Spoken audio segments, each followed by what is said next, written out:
सभी लोगों को नमस्कार, जय हिंद दोस्तों। स्वागत है आप सभी का एग्री कोचिंग बाय विकास सर। अगर आप लोग एग्रीकल्चर एंट्रेंस की तैयारी कर रहे हैं, कोई भी एग्ज़ाम, चाहे ICAR JRF हो, चाहे SRF, चाहे ARS net, IBPS AFO, AO AAO, agriculture supervisor, कोई भी एग्रीकल्चर से रिलेटिव एग्ज़ाम की तैयारी कर रहे हैं तो इस वीडियो को ज़रूर देखिए, क्योंकि इस वीडियो से एक या दो क्वेश्चन ज़रूर आपको इसमें देखने को मिलेगा। क्योंकि इसमें जो भी क्वेश्चन आज हम लेके आए हैं काफ़ी इंपॉर्टेंट क्वेश्चन है, जो बार बार एग्जामों में पूछे गए हैं, बार बार रिपीट हुए हैं। उन्हीं एग्रीकल्चर के क्वेश्चन को हम इस वीडियो में, आज की वीडियो में शामिल किए हैं। चलिए शुरू करते हैं पहले क्वेश्चन के साथ। चलिए शुरू करते हैं पहला क्वेश्चन हमारा विश्व मृदा दिवस कब मनाया जाता है, यानी कि वर्ल्ड सॉइल डे कब मनाया जाता है। वर्ल्ड सॉइल डे जो है ये 5 दिसंबर को मनाया जाता है। कब मनाया जाता है? 5 दिसंबर को मनाया जाता है। तो 22 अप्रैल को क्या मनाया जाता है भाई? 22 अप्रैल को मनाया जाता है पृथ्वी दिवस। विश्व पृथ्वी दिवस कब मनाया जाता है? 22 अप्रैल को मनाया जाता है। विश्व मृदा दिवस कब मनाया जाता है? 5 दिसंबर को मनाया जाता है। 23 दिसंबर की बात करें, 23 दिसंबर को क्या मनाया जाता है? किसान दिवस मनाया जाता है। और 28 फरवरी को राष्ट्रीय विज्ञान दिवस मनाया जाता है। ये चारों क्वेश्चन आपको काफ़ी इंपॉर्टेंट हैं। चारों क्वेश्चन हर एग्जामों में पूछे गए हैं, बार बार रिपीट होते हैं। पूछता है कि 22 अप्रैल को कौन सा दिवस मनाया जाता है? विश्व पृथ्वी दिवस 22 अप्रैल को मनाया जाता है। 5 दिसंबर को क्या मनाया जाता है? विश्व मृदा दिवस मनाया जाता है। और 23 दिसंबर को क्या मनाया जाता है? किसान दिवस मनाया जाता है। और 28 फरवरी को क्या मनाया जाता है? राष्ट्रीय विज्ञान दिवस मनाया जाता है। जितने भी क्वेश्चन आज हम बताएंगे, 25 क्वेश्चन जो भी हमारे रहेंगे, वो 25 क्वेश्चन आप ना मानकर 80 या 90 क्वेश्चन के बराबर बताएंगे। जितने भी एक एक पॉइंट को, एक एक टॉपिक को आपको हम क्लियर करते चले जाएंगे, ठीक है। जिस प्रकार हम बताएं विश्व मृदा दिवस कब मनाया जाता है। विश्व मृदा दिवस जो भी मनाया जाता है 5 दिसंबर को मनाया जाता है। और बाकी 22 अप्रैल को विश्व पृथ्वी दिवस मनाया जाता है। 23 दिसंबर को किसान दिवस मनाया जाता है। बार बार एग्जामों में पूछा गया है किसान दिवस कब मनाया जाता है, तो 23 दिसंबर को किसान दिवस मनाया जाता है। 28 फरवरी को राष्ट्रीय विज्ञान दिवस मनाया जाता है। ये चारों ही क्वेश्चन आपके इंपॉर्टेंट हैं। उसके बाद क्वेश्चन नंबर 2, कृषि रसायन का जनक किसे कहा गया है? कृषि रसायन का जनक किसे कहते हैं या किसे कहा जाता है? तो कृषि रसायन का जनक जो कहा जाता है, लिविंग को कहा जाता है। किसको? क्वेश्चन ये बी वाला आंसर इसमें सही हो जाएगा। लिविंग को क्या कहा जाता है? कृषि रसायन का जनक कहा गया है। और जेंथ्रोटूल भाई क्या है? ये वाला जेंथ्रोटूल को जीरो टिलेज यानी कि भू परिष्करण या खरपतवार विज्ञान का जनक कहा जाता है। अगर पूछ ले जीरो टिलेज के जनक कौन है, तो जेंथ्रोटूल हो जाएंगे। कौन हो जाएंगे? जेंथ्रोटूल हो जाएंगे। भू परिष्करण के जनक कौन है? तो जेंथ्रोटूल हो जाएंगे। खरपतवार विज्ञान के जनक किसे कहा जाता है? जेंथ्रोटूल को कहा जाता है, ठीक है। इनको भी याद कर लेंगे। उसके बाद सोरेनसन को आप लोग जानते ही हैं। ये किसकी खोज किए थे? पीएच की खोज किए थे। पीएच की खोज कौन से वैज्ञानिक के द्वारा की गई थी? सोरेनसन नामक वैज्ञानिक के द्वारा की गई थी। पीएच का स्केल पूछता है कितने से कितने तक होता है? 0 से लेके 14 तक इसका स्केल का मीटर होता है। 0 से लेके 14 तक होता है। यानी कि इसमें जो 6 से लेके 6.5 के बीच में अगर रहेगा तो उदासीन होता है। और 8 से उधर होगा, 7.5 से अगर ऊपर होगा तो क्षारीय होगा, इधर अम्लीय हो जाएगा। तो इन सब तीनों चीज़ों को ध्यान देंगे। अब बात आते हैं डोकुचेव क्या थे? पेडोलॉजी के जनक किसे कहा जाता है? डोकुचेव को कहा जाता है। यानी कि मृदा निर्माण का जनक भी किसको कहा जाता है? डोकुचेव को कहा जाता है। पेडोलॉजी के जनक डोकुचेव को कहा जाता है। ये चारों ही हमारे काफ़ी मोस्ट इंपॉर्टेंट वैज्ञानिक हैं। कौन से? जेंथ्रोटूल, लिविंग, सोरेनसन और डोकुचेव, जो कि हर एग्रीकल्चर के एग्जामों में पूछा जाता है। वैज्ञानिक के जनक से संबंधित क्वेश्चन आते हैं। जेंथ्रोटूल हो गए, जीरो टिलेज, भू परिष्करण, खरपतवार विज्ञान नाशिक, ये सब इससे आ जाएंगे। और एक आता है एग्रोनॉमी के जनक। एग्रोनॉमी के जनक कौन हो जाएंगे? पीटर डी क्रेसेंजी, ये वैज्ञानिक हैं, एग्रोनॉमी के जनक माना जाता है। पीटर डी क्रेसेंजी को क्या माना जाता है? इनको एग्रोनॉमी का जनक माना गया है, ठीक है। अब क्वेश्चन नंबर 3 पे आते हैं। आयतन की दृष्टिकोण से मृदा में खनिज पदार्थ तथा कार्बनिक पदार्थ का क्रम बताना है, प्रतिशत होता है, ठीक है। किसका पूछ रहा है यहाँ पे? खनिज पदार्थ का और कार्बनिक पदार्थ का, दो चीज़ों का पूछ रहा, खनिज पदार्थ कितना परसेंट होता है और कार्बनिक पदार्थ कितना परसेंट होता है। यहाँ पे जैसे आपको बता दें, खनिज पदार्थ होता है इसमें से 5 से 45% होता है, बी 25 से 25% होता है, सी 25 से 20% होता है, 45 से 5% होता है। तो पूछ क्या रहा है, पहले उस पर ध्यान देंगे। खनिज पूछ रहा है और कार्बनिक पदार्थ पूछ रहा है। पहले आप खनिज देखेंगे, खनिज कितना परसेंट पाया जाता है, 45% पाया जाता है। ठीक है, हमारा यहीं से आंसर मिल गया, यानी कि 45% आपका खनिज मिलता है। कार्बनिक परसेंट कितना होता है, 5% होता है। 45% आपका खनिज हो जाएगा और कार्बनिक पदार्थ 5% हो जाएगा। ये यानी कि डी वाला आंसर हमारा एकदम सही है। अगर यहाँ पे पूछता जल और वायु की बात करता, क्या पूछता कि कितना आयतन के दृष्टिकोण से मृदा में जल कितना परसेंट पाया जाता है और वायु कितना परसेंट पाया जाता है, तो हमारा आंसर हो जाता जल और वायु की अगर पूछता तो 25% और 25% हो जाता है, क्योंकि 25% जल होता है, 25% वायु होता है। ठीक है, और बाकी आपका कार्बनिक पदार्थ 5% हो गया और खनिज पदार्थ आपका 45% हो गया, जल 25% हो गया और वायु कितना परसेंट, 25%। ये चारों पांचों चीज़ें आपको जानकारी हो गई इसके बारे में। अब बात करते हैं क्वेश्चन नंबर 4 की। धान में नत्रजीय जैव उर्वरक काम में लेते हैं, नत्रजनीय जैव उर्वरक काम में लेते हैं। इसमें से बताना है धान की खेत में कौन सा ऐसा नत्रजन युक्त जैव उर्वरक का प्रयोग में लिया जाता है। पहला है राइजोबियम है, एजोक्टोबैक्टर है, एजोस्पिरिलम है कि राइजो साइनोबैक्टीरिया है। इसमें से चारों में से बताना है कौन सा इसका सही है, जो धान के खेत में नत्रजन के रूप में जैव उर्वरक के रूप में काम में लेते हैं। तो आप लोग जानते हैं कि साइनोबैक्टीरिया जो है, यानी कि डी वाला साइनोबैक्टीरिया, ये धान के खेत में जैव उर्वरक के रूप में काम में लिया जाता है।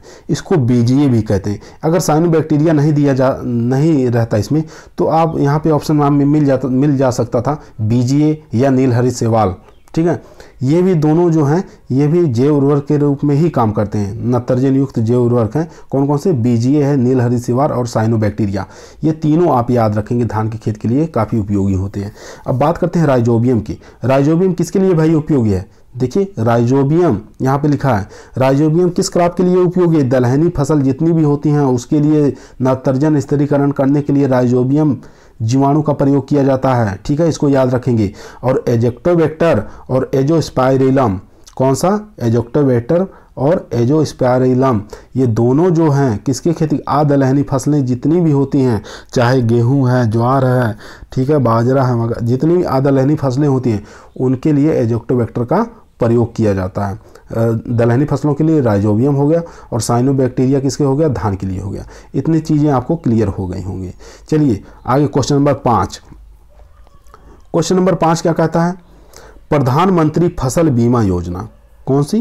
प्रधानमंत्री फसल बीमा योजना रबी के मौसम में कृषक प्रीमियम राशि रखी गई है। ठीक है, प्रधानमंत्री फसल बीमा योजना जो चलाई जाती है रबी के मौसम में, इसमें प्रीमियम राशि जो होती है कितनी रखी गई, कितने % में बताना है कि रखी गई।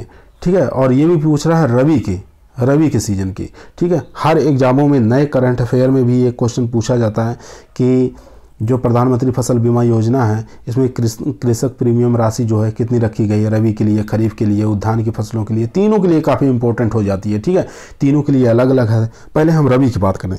रबी के लिए हो जाएगी 1.5, यानी कि इसका आंसर आपका ए वाला सही है। रबी मौसम के किसानों के लिए प्रीमियम राशि रखी गई है 1.5%। ठीक है, अगर यही पूछ लेता है खरीफ का, खरीफ मौसम में किसानों की प्रीमियम राशि कितनी रखी गई है, तो 2% हो जाता। कितना? 2%। किसके लिए? खरीफ के लिए। अगर यही उद्यान की फसली यानी कि हॉर्टिकल्चर से रिलेटिव जितनी भी क्रॉप होती है अगर उनके लिए पूछ लेता, उद्यान की फसलों के लिए पूछता, तो ये हो जाता 5% हो जाता। कितना भाई हो जाता? 5% हो जाता। चलिए अब क्वेश्चन नंबर 6 पे चलते हैं। बता दे रहे हैं इसमें से 1 या 2 क्वेश्चन हर एग्जामों में आएगा, चाहे आप बीएड इंट्रेंस की तैयारी कर रहे हैं। एग्रीकल्चर के जो 50 क्वेश्चन आते हैं उसमें से 2 या 3 क्वेश्चन आपको इसमें से लाजमी ही देखने को मिलेंगे। चाहे मानिए चाहे ना मानिए। बाकी एग्रीकल्चर सुपरवाइजर में तो हमेशा ये बार बार घुमा फिरा के क्वेश्चन आते रहते हैं। BHU है, एंट्रेंस है, इसमें भी एक दो क्वेश्चन ये 25 क्वेश्चन में से 1-2 क्वेश्चन आपको यहीं से देखने को मिलेंगे। ठीक है, इसलिए इस वीडियो को आप जरूर देखिए। चलिए क्वेश्चन नंबर 6, बोर्डो मिश्रण क्या है? बोर्डो मिश्रण क्या है भाई? फंजीसाइड है, हार्बिसाइड है, वीडीसाइड है, पेस्टिसाइड है। आपको बताना बोर्डो मिश्रण जो प्रयोग किया जाता है वो क्या, फंजीसाइड, हार्बिसाइड है, वीडीसाइड है, पेस्टिसाइड है, क्या है आपको बताना है।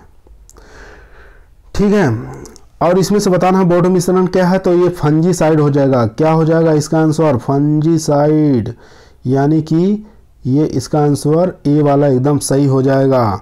फंजीसाइड को ही बोर्डो मिश्रण कहा जाता है। ठीक है, इसकी खोज कौन किए थे? ठीक है, अब पूछता है कि मतलब बोर्डो मिश्रण की खोज किस वैज्ञानिक द्वारा किया गया था? प्रोफेसर मिलार्डेंट। कौन से वैज्ञानिक के द्वारा खोजा गया था? प्रोफेसर मिलार्डेंट के द्वारा खोजा गया था। मिलार्डेंट, ठीक है, याद रखेंगे, प्रोफेसर मिलार्डेंट वैज्ञानिक हैं, इनके द्वारा ये बोर्डो मिश्रण तत्व की खोज की गई थी। ये क्या है? बोर्डो मिश्रण एक कवकनाशी होता है। अब पूछता है बनता किससे है? ठीक है, बोर्डो मिश्रण बनाया किससे जाता है? किससे बनाया जाता है? कॉपर सल्फेट प्लस चूना प्लस जल।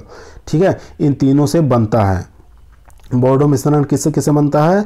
ये याद रखेंगे, कॉपर सल्फेट रहेगा प्लस चूना रहेगा प्लस जल, ये तीनों के मिश्रण से बोर्डो मिश्रण का तैयार करते हैं। ये एक प्रकार का फंजीसाइड होता है, यानी कि कवकनाशी होता है। इसकी खोज प्रोफेसर मिलार्डेंट के द्वारा की गई थी। ठीक है, अब बात करते हैं वीडीसाइड के बारे में। वीडीसाइड क्या होता है? वीडीसाइड यानी कि खरपतवारनाशी। इसमें खरपतवारनाशी के रूप में प्रयोग करते हैं। 2,4-D कर सकते हैं, फ्लूक्लोरोलिन करते हैं, टाइप फ्लूक्लोरोलिन कर सकते हैं, आइसोप्रोटॉन कर सकते हैं, एल्ट्राजीन करते हैं, सीमाजीन करते हैं।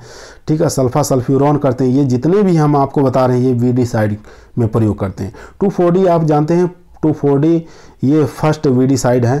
ठीक है, और ये जो है एक प्रकार का हार्मोन्स भी है और एक प्रकार का आपका खरपतवारनाशी है। ठीक है, ये दोनों के रूप में प्रयोग किया जाता है। किसको? 2,4-D का। अब क्वेश्चन नंबर 7 पे आते हैं। वह उर्वरक जो घोल में छिड़का जा सकता है। आपको उर्वरक का नाम बताना है जो घोल के रूप में छिड़काव किया जाता है। ठीक है, वह उर्वरक जो घोल के रूप में छिड़काव किया जाता है। किसके रूप में? घोल के रूप में छिड़काव किया जाता है। बताना, ए फास्फेट है, यूरिया, अमोनियम फास्फेट है और DAP है। चारों में से कौन सा सही है ये आपको बताना है। ठीक है, घोल के रूप में आप लोग जानते हैं कौन सा छिड़काव किया जाता है? यूरिया का छिड़काव किया जाता है। किसका भाई छिड़काव किया जाता है? यूरिया का छिड़काव किया जाता है।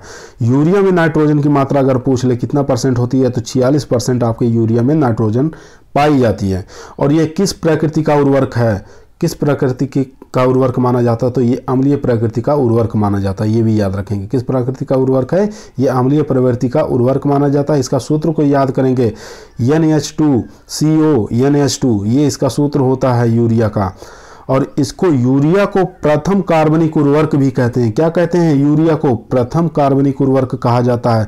सांद्रता के रूप में घोल का छिड़काव कितना % किया जाता है? ये भी इसको याद रखेंगे, क्योंकि यहाँ पूछा हुआ है उर्वरक जो घोल के रूप में छिड़काव किया जाता है। तो यूरिया हो गया, कितना % घोल के रूप में छिड़काव किया जाता है? तो सांद्रता लेना है, 2 से 3% घोल बनाकर स्प्रे किया जाता है। ठीक है, याद रखेंगे यूरिया कितना % घोल का छिड़काव किया जाता है? 2 से 3% घोल बनाकर स्प्रे किया जाता है, छिड़काव किया जाता है। क्वेश्चन नंबर चलिए 8, निम्नलिखित में से कौन सा प्राथमिक तत्व नहीं है? आपको बताना कौन सा ऐसा प्राथमिक तत्व नहीं है। तो प्राथमिक तत्व कौन कौन से होते हैं? ये देखिए, यहाँ पे नाइट्रोजन, फास्फोरस, पोटास है और फास्फोरस है। इसमें से बताना कौन सा उर्वरक जो है प्राथमिक तत्व का नहीं है।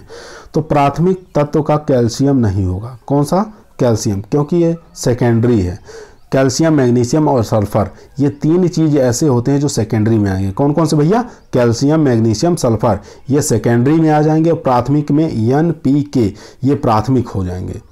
ठीक है, और बाकी जो भी बचते हैं वे सब किस में आ जाएंगे? माइक्रो सूक्ष्म पोषक तत्व में आएंगे। कौन कौन से? माइक्रो सूक्ष्म पोषक तत्व में कौन कौन से? इसके अलावा प्राथमिक में NPK आ गया, सेकेंडरी में कैल्शियम, मैग्नीशियम, सल्फर आ गया। इसके अलावा जितने भी बचते हैं वो आ जाएंगे, सब आ जाएंगे माइक्रो सूक्ष्म पोषक तत्व कहलाएंगे। ठीक है, और CHO कभी कभी पूछ लेता है मैक्रो, यानी कि MACRO न्यूट्रेंट है। मैक्रो न्यूट्रेंट कौन सा हो जाएगा, तो CHO यानी कि कार्बन, हाइड्रोजन, ऑक्सीजन, ये हो जाएंगे। क्वेश्चन नंबर 8 की बात करते हैं। क्वेश्चन नंबर 8 नंबर क्या पूछ रहा है, निम्नलिखित में कौन सा प्राथमिकता तो नहीं है, ये तो हो गया भैया। क्वेश्चन नंबर 9, संकर जो है सूरजमुखी की बीज दर बताना है। संकर सूरजमुखी, हाइब्रिड सूरजमुखी की बीज दर बताना है, सीड रेट बताना है, कितना लगता है, तो 8 किलोग्राम लगेगा, 12 किलोग्राम लगेगा, 15 से 20 किलोग्राम लगेगा, 60 से 80 किलोग्राम लगेगा, इसमें से बताना है। आंसर जो आपका सही है 8 किलोग्राम लगेगा। संकर सूरजमुखी में बीज दर कितना लगेगा, 8 किलोग्राम लगेगा। इसका सूरजमुखी का वैज्ञानिक नाम क्या होता है भाई, हेलियंथस एनस होता है। हेलियंथस एनस किसका वैज्ञानिक नाम होता है, सूरजमुखी का होता है। अगर ये संकुल किस्मों की बात करते हैं, संकुल किस्मों की बीज दर हो जाती है 10 से 12 किलोग्राम लगती है। अब एक चीज़ और इसमें याद करेंगे कि तेल की मात्रा कितनी पाई जाती है सूरजमुखी में, तो सूरजमुखी में तेल की मात्रा 45 से 50% पाई जाती है। कितनी पाई जाती है, 45 से लेके 50% इसमें तेल की मात्रा पाई जाती है। किसमें, सूरजमुखी में, जो हृदय रोगियों के लिए सबसे अच्छा माना गया है। क्यों माना गया, क्योंकि इसमें लिनोलिक अम्ल 67% पाया जाता है। ठीक है, कितना पाया जाता है, 67% पाया जाता है। और इससे भी ज़्यादा जो है कुसुम के सीड में पाया जाता है। ठीक है, सूरजमुखी के अलावा कुसुम का जो सीड होता है, जो तेल के रूप में प्रयोग करते हैं, तो उसके अंदर इस लिनोलिक अम्ल की मात्रा और इससे भी अधिक पाई जाती है। 72, 73, 74, 78 तक हो सकती है उसके अंदर, है ना। तो इसमें आप याद रखेंगे कि तो संकर जो है, सनफ्लावर का जो ऑयल होता है, इसमें ये हृदय रोगियों के लिए काफ़ी अच्छा माना गया है, क्योंकि इसमें लिनोलिक अम्ल की मात्रा अच्छी पाई जाती है। और तेल की मात्रा कितनी पाई जाती है, 45 से लेकर 50% पाई जाती है। इसका वैज्ञानिक नाम है हेलियंथस एनस होता है। ठीक है, इतनी चीज़ों को आप याद रखेंगे। चलिए क्वेश्चन नंबर 10, उड़द के वनस्पति का नाम क्या था। उड़द का बॉटनिकल नेम बताना है, उड़द का बॉटनिकल नेम क्या होता है, और बताना है कि इसका उत्पत्ति स्थान कहाँ है। ठीक है, उड़द का जो है उत्पत्ति स्थान कहाँ माना गया है, भारत माना गया है। उड़द का बॉटनिकल नेम अभी बता रहे हैं आपको। उड़द का उत्पत्ति स्थान कहाँ है, भारत। ठीक है, उड़द का उत्पत्ति स्थान भारत माना गया है। अफ्रीका किसका होता है, अफ्रीका का याद रखेंगे। अफ्रीका का जो उत्पत्ति स्थान है, तिल में, अरहर का पूछे तभी भी अफ्रीका हो जाएगा, बाजरा का पूछेगा तभी भी अफ्रीका हो जाएगा, ज्वार का पूछेगा तभी भी अफ्रीका हो जाएगा, तिल का पूछेगा तभी भी अफ्रीका हो जाएगा। ये इतनी जो वैरायटियां हैं या किस्में हैं, चाहे तिल, अरहर, बाजरा और ज्वार, इनका जो उत्पत्ति स्थान है अफ्रीका माना गया है। ठीक है, चीन किसका है उत्पत्ति स्थान, चीन जो है सोयाबीन का उत्पत्ति स्थान है। चीन किसका है, सोयाबीन का उत्पत्ति स्थान कहाँ है, चीन है। और धान का भी चीन ही माना जाता है। और बस इतने आप याद रखेंगे। भारत जो है उड़द का उत्पत्ति स्थान हो गया, अफ्रीका में आपका उत्पत्ति स्थान जो है तिल का, अरहर का, बाजरा का, ज्वार का है, चीन के अंदर आपके हो जाएगा सोयाबीन का। ठीक है, बात करते हैं अब आगे। गंगा 8 उन्नत किस्म किसकी है। 11 नंबर क्वेश्चन देखिए, गंगा जो 8 है उन्नत किस्म किसकी है, चना की है, मूंग की है, मोट की है या मक्का की। इसमें से बताना है कि गंगा 8 किसकी किस्म है। ये हो जाएगी मूंग की, क्योंकि गंगा से रिलेटिव जितनी भी वैरायटियाँ आती हैं वो मक्के की आती है ना। यानी कि जो मक्का है इसकी वैरायटियाँ गंगा लिख के ही आती हैं। तो सब लोग कंफ्यूज हो जाते हैं, गंगा 8 हो सकता है मक्के की किस्म है, लेकिन नहीं, गंगा 8 जो किस्म है ये मूंग की किस्म है। किसकी है, मूंग की है। अगर गंगा 1 देता तो ये किस्म हो जाती किसकी, मक्का की हो जाती। गंगा 1 जो किस्म है ये प्रथम जो है संकर किस्म है। प्रथम संकर किस्म मक्का की कौन सी है, गंगा 1 ही है। चलिए क्वेश्चन नंबर 12। क्वेश्चन नंबर 12 क्या कहता है, भारत में विकसित प्रथम धान की बौनी किस्म। आपको बताना भारत में विकसित जो है प्रथम बौनी किस्म कौन सी है। ठीक है, इसमें से IR8 है, जया है, रत्ना है और इसमें पद्मा है। IR8, जया, रत्ना और पद्मा, चारों में से बताना है कि भारत में विकसित प्रथम धान की बौनी किस्म कौन सी है। तो बौनी किस्म कौन सी हो जाए, भारत की पूछ रहा है ना कि पूरे विश्व की पूछ रहा है। तो भारत की जो विकसित प्रथम धान की बौनी किस्म है वो कौन सी हो जाएगी, रत्ना हो जाएगी।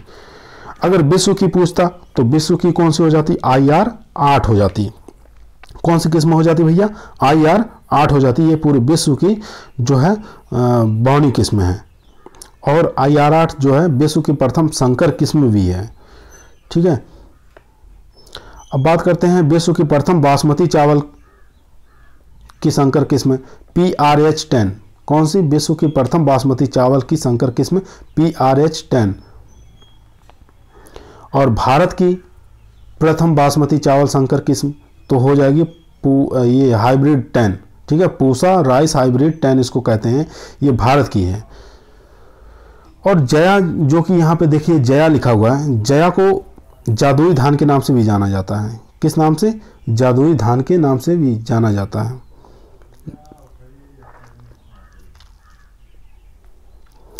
यहाँ पे देखिए गलत हो गया, रत्ना नहीं होगा, रत्ना ये धान की बौनी किस्म नहीं है, इसमें जया हो जाएगा। इसका आंसर सही होगा जया, इसको आप लोग सही कर लीजिएगा। भारत में विकसित प्रथम धान की बौनी जो किस्म है ये जया हो जाएगी, ठीक है, ये याद रखेंगे, रत्ना नहीं होगा इसमें। रत्ना जो है विश्व की प्रथम बासमती चावल की संकर किस्म है, ठीक है, ये याद रखेंगे। उसके बाद वरुणा, वरुणा किस्म है, वरुणा किस्म बताना है किसकी है, ये सरसों की हो जाएगी। किसकी किस्म है? वरुणा संकर, ये सरसों की किस्म है। RT 25 पूछता तो तिल की हो जाती, ठीक है, ये चीज़ें ध्यान रखेंगे इसमें। चलिए क्वेश्चन नंबर 14, भारत की मुख्य तिलहनी फसल बताना है इसमें। भारत की मुख्य तिलहनी फसल कौन सी है? सोयाबीन है, तिल है, सरसों है या सूरजमुखी है? भारत की मुख्य तिलहनी फसल आपकी हो जाएगी ये मूंगफली हो जाएगी, ठीक है। भारत की मुख्य तिलहनी फसल कौन सी हो जाएगी? मूंगफली हो जाएगी।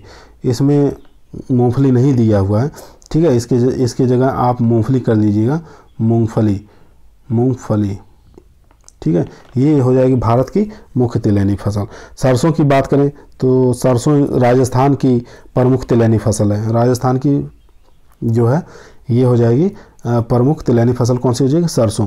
अगर विश्व की तिलहनी प्रमुख फसल पूछा गया तो इसमें सोयाबीन हो जाता, ठीक है। अगर विश्व की प्रमुख तिलहनी फसल पूछता तो सोयाबीन हो जाती। और इसके बाद तिल की बात करें, सेसमम इंडिकम इसको कहा जाता है। किसको? तिल को। तिल को क्या वैज्ञानिक नाम होता है? सेसमम इंडिकम होता है। तिलहनी फसलों की रानी कहते हैं किसको? तिल को कहते हैं, ठीक है। सिसिमोल के कारण लंबे समय तक तेल को खराब नहीं होता। इसमें एक सिसिमोल नामक अम्ल पाया जाता है जिसके कारण क्या होता है, ये तिल के तेल को लंबे समय तक हम सुरक्षित रख सकते हैं, भंडारण करके रख सकते हैं, ठीक है। किसके कारण होता है? सिसिमोल के कारण ही रखा जाता है। तिल से लड्डू बनाए जाते हैं, ठीक है। इसके तेल को गरीब का घी भी कहा जाता है और फैलाव वाली किस्म है, ठीक है। इसमें सीड रेट जो लगेगा फैलाव वाली किस्म के लिए 2 से 2.5 किलोग्राम लगता है सीड, और साखर रेट जो किस्में होती हैं 4 से 5 किलोग्राम बीज लगेगा प्रति हेक्टेयर, ठीक है। और ये खरीफ की प्रमुख किस्म है। तिल जो होती है खरीफ की प्रमुख किस्म है और कम पानी चाहने वाली भी किस्म होती है तिल। इसके इतनी बातें बहुत है आपके तिल के बारे में, इसी में से क्वेश्चन आ जाते हैं। उसके बाद बात करते हैं गेहूँसा का परीक्षण भार पूछा है। गेहूँसा गेहूँ का खरपतवार है एक, ठीक है। इसको नकलची खरपतवार कहते हैं। गेहूँसा को गुल्ली डंडा भी कहते हैं, गेहूँ का मामा भी कहा जाता है, फ्लेरिस माइनर भी कहा जाता है, ठीक है। इसका बताना है कि मतलब इसका जो सीड होते हैं इसका परीक्षण भार कितना होता है, तो इसका आंसर हो जाता है 2 ग्राम, यानी कि इसमें 2 ग्राम इसका रहेगा परीक्षण भार गेहूँसा का। और इसका वैज्ञानिक नाम होता है फ्लेरिस माइनर, इसका बॉटनिकल नेम होता है। दूसरा नाम गेहूं का मामा कहते हैं, गेहूँसा कह सकते हैं, गुल्ली का डंडा कह सकते हैं, ठीक है। अब परीक्षण भार कहते किसे हैं? परीक्षण भार यानी कि 1000 बीजों के औसत भार को क्या कहते हैं? इसको परीक्षण भार कहते हैं। और एक पूछता सीड इंडेक्स। सीड इंडेक्स क्या था? 100 बीजों के भार को क्या कहते हैं? सीड इंडेक्स कहा जाता है। 1000 बीजों के भार को क्या कहते हैं? परीक्षण भार कहा जाता है। अगर यही पूछ लेता 21 ग्राम देखो यहाँ पर दिया हुआ है, 21 ग्राम किसका हो जाएगा? बासमती चावल का ये परीक्षण भार हो जाएगा। 25 ग्राम किसका हो जाएगा? सामान्य धान का 25 ग्राम होता है, ये परीक्षण भार होता है। और 2 ग्राम जो होता है ये गेहूँसा का हो गया, यानी कि गुल्ली डंडा का हो गया, ये गेहूँसा का हो गया ना, फ्लेरिस माइनर कह सकते हैं, या इसमें गेहूँ का मामा कह सकते हैं, ठीक है। 40 ग्राम किसका होता है? यहाँ पे देखिए 40 ग्राम भी दिया हुआ। 40 ग्राम किसका होगा? ये गेहूं का होगा। गेहूं का परीक्षण भार कितना होता है? 40 ग्राम होगा। बासमती चावल का 21 ग्राम हो गया, सामान्य चावल का 25 ग्राम हो गया, और गेहूँसा का हो गया 2 ग्राम। ये सब बातें याद रखेंगे इसमें। गेहूँसा के नियंत्रण के लिए, फ्लेरिस माइनर के नियंत्रण के लिए क्या होता है? आइसोप्रोटॉन का प्रयोग करते हैं। 750 ml 1000 लीटर पानी में घोल बनाकर स्प्रे किया जाता है। चलिए क्वेश्चन नंबर 16, ज्वार की दाना व चारे हेतु प्रति हेक्टेयर बीज दर कितना लेते हैं? ज्वार के दाना और चारा दोनों पूछ रहा है, ना कि दाना के लिए पूछ रहा है ना कि चारे के लिए पूछ रहा है। दाना और चारा दोनों के लिए जो प्रति हेक्टेयर सीड रेट लगेगा कितना लगेगा, इसका आंसर हो जाएगा 15 से 20 किलोग्राम। ठीक है, ज्वार के दाना और चारे के लिए जो होती है सीड रेट प्रति हेक्टेयर 15 से 20 किलोग्राम, ये आपका यहाँ पे सही हो जाएगा। अब बात करते हैं केवल अगर दाने के लिए पूछता, केवल दाने के लिए अगर पूछता तो 9 से 10 किलोग्राम हो जाएगा। अगर चारे के लिए पूछता तो 30 से 40 किलोग्राम हो जाता। खाली स्पेशल चारे के लिए पूछता 30 से 40 किलोग्राम। अगर ये केवल दाने के लिए पूछता 9 से 10 किलोग्राम। अगर दाना और चारा दोनों के लिए पूछ रहा तो 15 से 20 किलोग्राम इसका सही हो जाएगा। क्वेश्चन नंबर 17, निम्नलिखित में से सबसे कम प्रोटीन पाई जाती है। इसमें से बताना सबसे कम प्रोटीन किस में पाई जाती है। तो सबसे कम प्रोटीन जो पाई जाती है चने में पाई जाती है। कितना पाई जाती है, 21% चने में होती है, मूंग में 23% मूंग में होती है और उड़द में 24% होती है। और लेकिन सोयाबीन में सबसे ज़्यादा होती है, कितनी, 40 से लेके 45% तक होती है। तो इसमें पूछ रहा सबसे कम प्रोटीन किस में पाई जाती है, चना में। चना में क्यों पाई जाती है, 21% प्रोटीन ही होती है। मूंग में 23% होती है, उड़द में 24% होती है और सोयाबीन में 40 से लेकर 45% होती है। इसलिए सबसे अधिक सोयाबीन में होगा, सबसे कम चने में होगा। अब बात करते हैं क्वेश्चन नंबर 18 की। क्वेश्चन नंबर 18 क्या कह रहा है, इसके बारे में देखते हैं। क्वेश्चन नंबर 18, निम्नलिखित में से सर्वाधिक कार्बोहाइड्रेट पाया जाता है। इसमें पूछ रहा है निम्नलिखित में से किसमें कार्बोहाइड्रेट की मात्रा सबसे अधिक होता है। तो कार्बोहाइड्रेट की मात्रा सबसे ज़्यादा होता है चावल के अंदर। किस में हो जाएगा, चावल के अंदर सबसे ज़्यादा कार्बोहाइड्रेट होता है। कितना, 77 से लेके 79 तक इसमें कार्बोहाइड्रेट की मात्रा होती है। उससे कम 76% तक इसमें मक्के में होता है। ठीक है, तो सबसे अधिक की बात कर रहा है तो कार्बोहाइड्रेट सबसे अधिक चावल में हो जाएगा और उससे कम जो होता है मक्के के अंदर होता है, 76.8 होता है इसके अंदर। और सर्वाधिक वसा वाली अगर क्रॉप पूछता तो बाजरा, सर्वाधिक वसा वाली फसल जो होती है अनाजों में तो बाजरा, उसमें उसके अंदर 5% वसा पाई जाती है और मक्के के अंदर 4% तक वसा और तेल दोनों निकाला जाता है। क्वेश्चन नंबर 19, काबुली चने में गुणसूत्र संख्या पूछ रहा है। काबुली चने में गुणसूत्र संख्या कितना होता है। तो काबुली चने में गुणसूत्र संख्या हो जाता है 16 भैया। कितना हो जाए, 16 हो जाएगा। काबुली चने में गुणसूत्रों की संख्या कितनी, 2n बराबर 16 हो जाएगा। अगर यही पूछता देसी चना या मटर या ग्वार का, किसका, देसी चना, मटर और ग्वार का, तब हो जाता क्रोमोसोम नंबर 14। अगर यही पूछ लेता देसी कपास का तो देसी कपास का क्रोमोसोम नंबर कितना होता है, 26 होता है। 2n बराबर 26 होता है। अगर पूछ लेता अमेरिकन कपास का, अमेरिकन कपास का देसी कपास के क्रोमोसोम संख्या 2 गुना होता है, यानी कि 52 हो जाता। अमेरिकन कपास का 52 होता है, देसी कपास का 26 होता है, देसी चना और मटर और ग्वार का ये 14 होगा और काबुली चने का पूछा है तो इसमें 16 हो जाएगा। चलिए क्वेश्चन नंबर 20, निम्नलिखित में से दलहनी फसल नहीं है। इसमें से बताना है अरहर, सोयाबीन, मसूर, मक्का। इसमें से बताना है कौन सी क्रॉप ऐसी है जो दलहनी नहीं है। तो दलहनी फसल जो है ये मक्का नहीं है। कौन सी, मक्का। मक्का यहाँ पे पूछा अनाज वाली फसल है ना। ठीक है, ये मक्का जो है अनाज वाली फसल है, यहाँ पे ये दलहनी फसल नहीं होगी, ये अनाज वाली फसल है। बाकी अरहर ये भी दलहनी है, सोयाबीन दलहनी और तिलहनी दोनों, मसूर ये दाल है ही है, इसलिए ये तीनों सही है, दलहनी है। मक्का जो कि अदलहनी फसल है, ये अनाज वाली फसल हो जाएगी। और क्वेश्चन नंबर उसके बाद 21, यानी निम्नलिखित में से कौन सा स्थूल खाद नहीं है। स्थूल खाद बताना है कौन सा नहीं है, FYM, कंपोस्ट, वर्मी कंपोस्ट, खलियाँ। इसमें से बताना है स्थूल खाद नहीं है।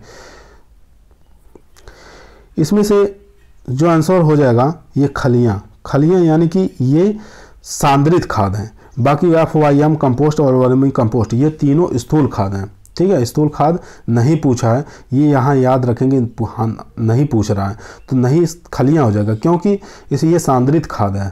ठीक है, FYM, कंपोस्ट और वर्मी कंपोस्ट ये तीनों जो स्थूल खाद हैं। उसके बाद क्वेश्चन नंबर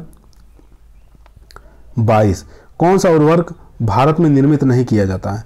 ऐसा कौन सा उर्वरक है जो भारत में निर्मित नहीं किया जाता है, आपको बताना है।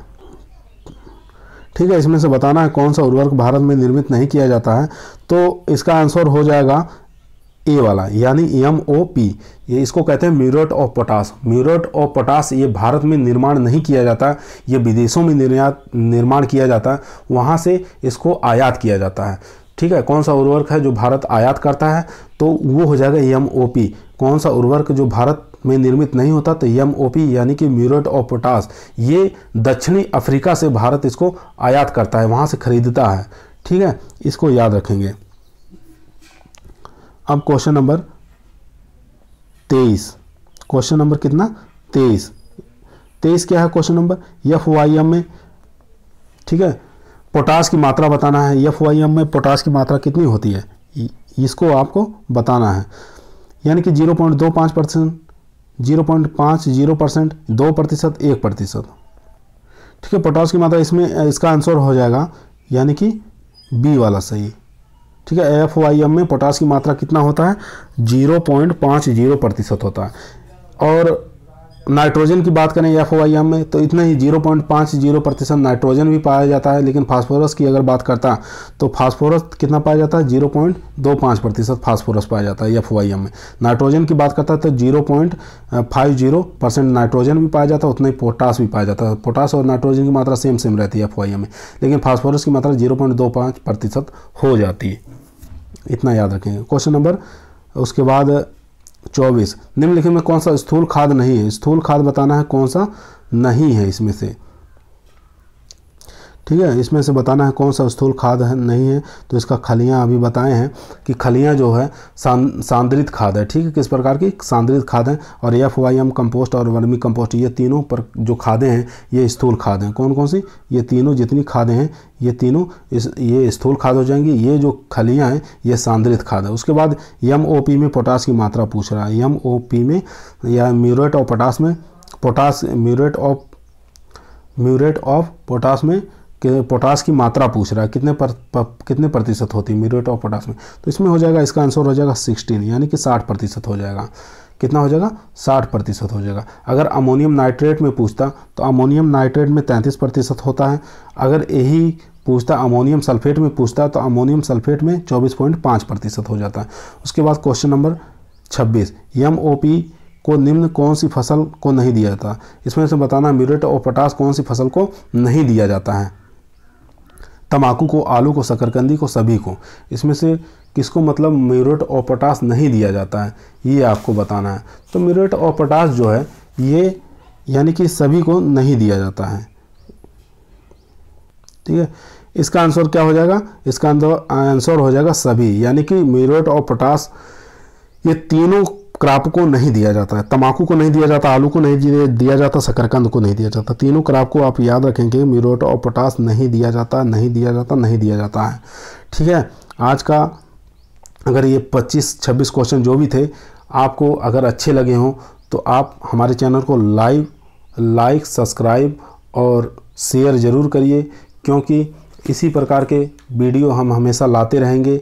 अगर आपको पसंद आ रहा है तो उस कमेंट में आप कमेंट भी कर सकते हैं, जिससे रिलेटिव आप मतलब कोई चीज़ पूछना है, समझना है, तो उस टॉपिक पे अगर आप वीडियो चाहते हैं तो उसको कमेंट में आप बोल दीजिए कि मतलब हाँ ये चीज़ सर वीडियो बना दीजिए, तो उससे हम रिलेटिव वीडियो बनाकर लाएंगे। लेकिन आज के जो ये 25 क्वेश्चन करवाए हैं ये हर एग्जामों में क्वेश्चन बार बार रिपीट हुए, इसीलिए हम 25 क्वेश्चन को ये लेके आए थे। आज का सेशन यहीं समाप्त होता है। और अगर आपको पसंद आया है तो ये वीडियो आप लोग शेयर करिए और लाइक करिए, हमारे चैनल को सब्सक्राइब करिए अगर नए आए हैं तो। और आज का सेशन यहीं समाप्त होता है। धन्यवाद।